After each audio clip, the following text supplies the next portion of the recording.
नमस्कार विद्यार्थी मित्रांनो, योगदीप अकॅडमीमध्ये आपले स्वागत आहे.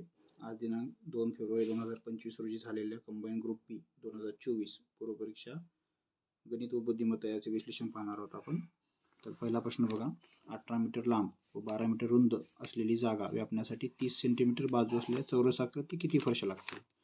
चौरस आकृती आता बघा, जागेचं क्षेत्रफळ किती? 18 बाय 12 केलं तर जागेचं क्षेत्रफळ येईल आणि चौरसाचं क्षेत्रफळ 30, बाजूचा वर्ग किंवा मग 30 गुणिले 30, बरोबर आहे.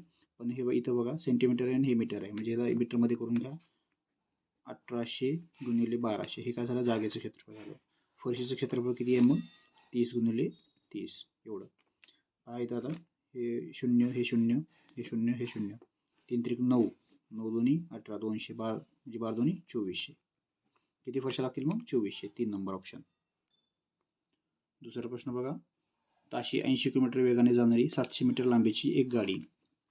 बघा इथं 700 मीटर लांबीची आगगाडी आहे ही. एक प्लॅटफॉर्म, म्हणजे प्लॅटफॉर्म माहीत नाही आपल्याला, तर प्लॅटफॉर्म हे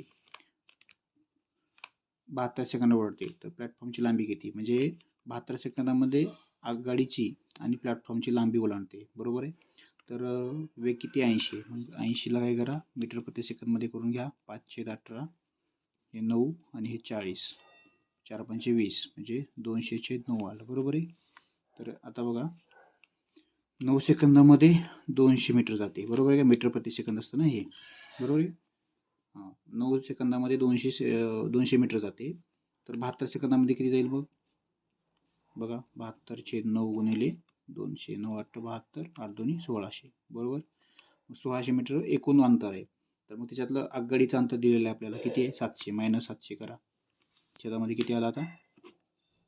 900. म्हणजे किती आहे उत्तराचं? 2, बरोबर.